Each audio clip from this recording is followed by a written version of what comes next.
በቃ ጨረሳችሁ? አዎ ጨርሰናል። አክብረሽኝ እዚህ ድረስ ስለመጣሽ በጣም አመሰግናለሁ። ስለሚገባ ነው። እሺ አደይ፣ ባቡሬ ተመለሰ እንዴ? አይ ገና አልጨረሱ። ደህና ነሽ ግን አንቺ? አዎ ዶክተር ደህና ነኝ። በቃ እመጣለሁ አደይ። ግን እኔ ማገዝሽ ነገር አለ? አይ ምንም ነገር የለም፣ መምጣት ብቻ ነው። እሺ እመጣለሁ። ማነው ይጎ?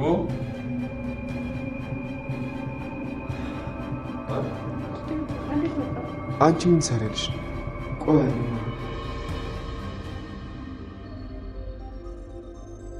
አብራችሁ ነው እንደመጣችሁ?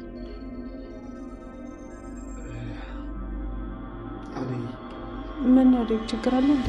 እንደ ዶክተር እኮ የጥሪ ወረቀት ልሰጠው መጥቼ ነው። ማሚ መጣለች። የት?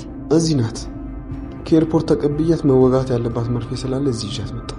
የምን መርፌ? እናቴ የልብ ኬዝ አለባት። ዶክተር መርፌ እንድትወጋት ነበር። አዎ ይቻላል፣ ይዛት ግቡ። አይ ዶክተር አደይ እዚህ እያለች አይሆንም። እንዴ ለምን? ምን ችግር አለው? ከዴቭ እናት ጋር እኮ ከዚህ በፊት ተገናኝተናል። ገባኝ። እሺ በቃ መርፌ ክፍል ነው ያስገባታለሁ። እናንተ መውጣት ትችላላችሁ። አመሰግናለሁ ዶክተር።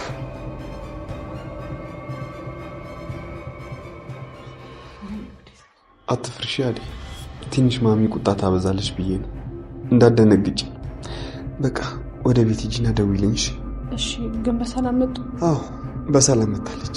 ቆይ ቀድመ ለምን እንደሚመጡ አልነገርከኝም ነበር? እኔም ሰርፕራይዝ ነኝ ማለት አላወቅኩም ነበር። ስልክ ራሱ አታነሳልኝም ነበር። ስለመጡ ደስ ብሎኛል። እንኳን ደስ አለ።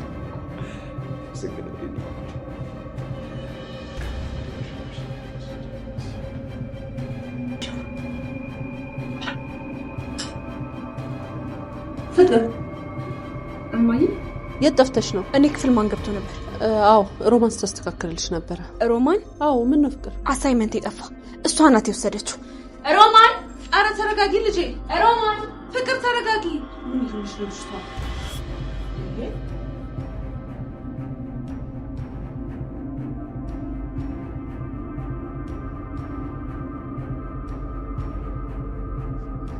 የት ላድርገው?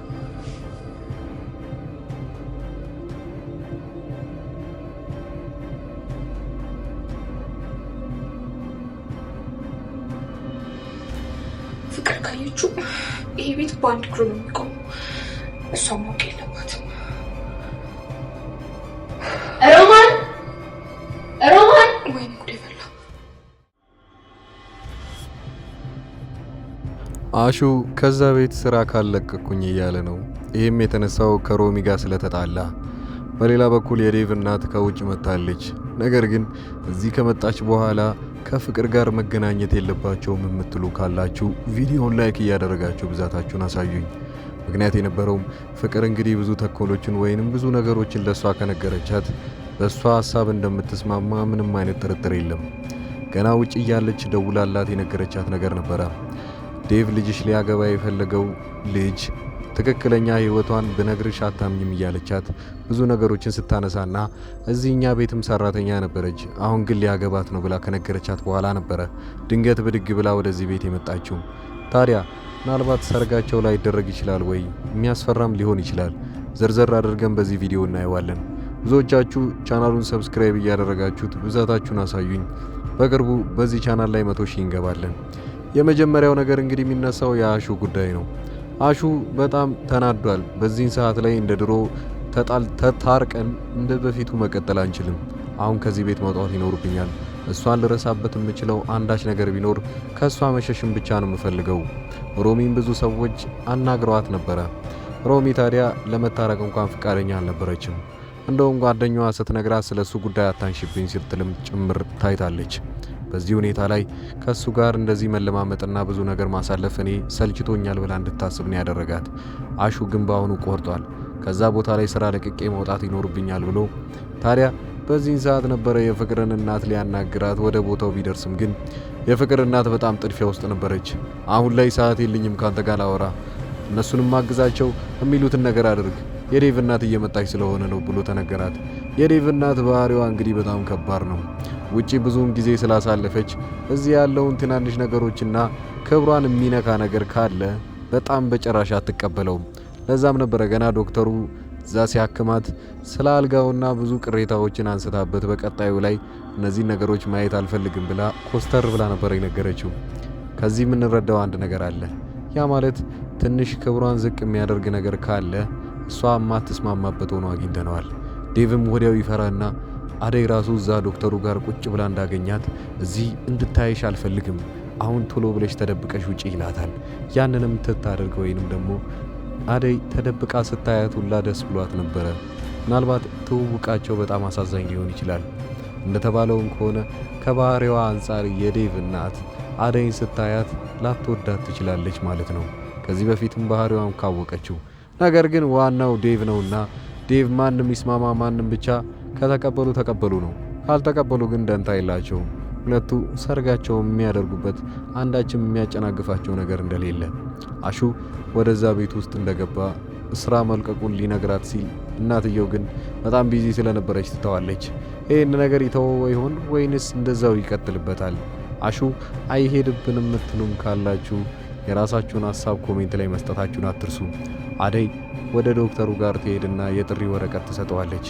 ታዲያ በክብር እንደጠራችውና ተመልሶ እንደሚመጣም ጭምር ተስፋ እያደረገች ጥላው ስትወጣ እሱ ግን መሄድ እንዳለበት እንኳን እስካሁን ድረስ ውሳኔ አላስተላለፈም። ባቡሬ ፍቅርን ከቤዛ ወንድምና ከገጀራው ጋር አንድ ላይ አስሯት ነበረ። ያም ምክንያት የነበረው እሷ ጋር ሰነዱ ይኖራል ብሎ ስላሰበ ነው። ገጀራው ታዲያ በዛ ሰዓት ያደረገው አንድ ነገር አለ። አደይ ወዲያውኑ የእሷን ክፍል ሄዳ እንድትፈትሽ ቢያደርግም ምንም አይነት መረጃ እንዳልተገኘ ሲነገረው ግን አሁንም ተስፋ እንደቆረጠ ነው። ልጅቷን ብዙ ሰዓት አስሮ ቢያስቀምጣት የፍቅር እናት ከሰማች ጥሩ እንደማይመጣ ያስታውቃል። ልጄን ለምንድን ነው እንደዚህ የምታደርጓት? ጭራሽ እስከ ማገት ድረስ ብላ ልትቆጣም ስለምትችል በጊዜ ይለቃታል። ነገር ግን ከለቀቃት በኋላ ሮሚ ተስፋ ስላልቆረጠች እጇ ላይ እርግጠኛ እንደነበረች ስለምታውቅ ወደዛ ቤት ውስጥ ድጋሚ ለመፈተሽ ትገባለች፣ ወደ ፍቅር ክላስ። ታዲያ ወደ ፍቅር ክላስ ውስጥ እንደገባች ወዲያውኑ ነበረ ሰነዱን ያገኘችው። እሱ ይሁን የሚታወቅ ነገር ባይኖርም ግን ወዲያውኑ ተወስድና የራሷ ክፍል ትደብቀዋለች። በዛ ሰዓት ይዛ መውጣት ስለማትችል ቀጣዩ ቀን እስኪደርስ እየጠበቀች ነው። ነገር ግን አንድ ነገር ተስፋ አድርጋለች። ክላሷ ገብታ ያንን ነገር ማወቅ የለባትም እንደተወሰደባት። ካወቀች ግን ወዲያውኑ ስለምትጠረጥራት ክፍሏን ሁላ ወይንም ደግሞ የሮሚን ክፍል ሁላ ልታስፈትሻት ትችላለች በእናቷ። እንደተባለውም ፍቅር ወደ ክፍላ ስትገባ መረጃውን ስላላገኘችው ለእናቷ ወዲያውኑ አሳይመንቴን አጣሁት፣ እቺ ሮሚ ናት ይህንን ነገር ያደረገችው ብላ ወደ ሮሚ እየሮጠች ስትሄድ ነበረ። ሮሚ ድምጿን ትሰማና ከክፍሏ ትወጣለች። ወዲያውም በዚህ ሁኔታ ላይ ምን ልታደርግ ትችል ይሆን? ፍቅር እንደውም ግግም ብላ የሮሚን ክፍል ካልተፈተሸልኝ ካለች እዛ ቦታ ላይ ሄዳ ሰነዱን የምታገኝ ከሆነ ሮሚ አየሽ አይደለ ሰነዴን ወስዳ ደብቃብኝ ነበረ፣ ምን አይነት ስርዓት አልበኝነት ነው ብላ ለእናቷ ትነግራታለች። ወዲያውም የፍቅር እናት ሮሚ ላይ ጣቷን የምትቀስር ይሆናል። ለምንድን ነው የምትወስጅባት? ክፍሏስ ለምንድን ነው የምትገቢው ብላ መቆጣቷ አይቀርም። ከዛም የባሰ ነገር ሊፈጠር ይችላል። ታዲያ ሰነዱ ተመልሶ የፍቅር እጅ ላይ የሚገባ ከሆነ ቤዛ በዚህ ሁኔታ ላይ የምትፈታ ይሆናል ማለት ነው። አሁን ወንድሟ እየተከራከረ ያለው ቤዛን አስፈቷትና ሰነዱን መልሼ ልስጣችሁ እያለ ነው። ገጀራው ግን በጉልበት ነው የምትሰጡኝ አሊያም ደግሞ ከሎል ከእሷ ላይ የማትወርዱ ከሆነ መልሼ ያግታችኋለሁ ብሎ እንደነገራቸው ነው።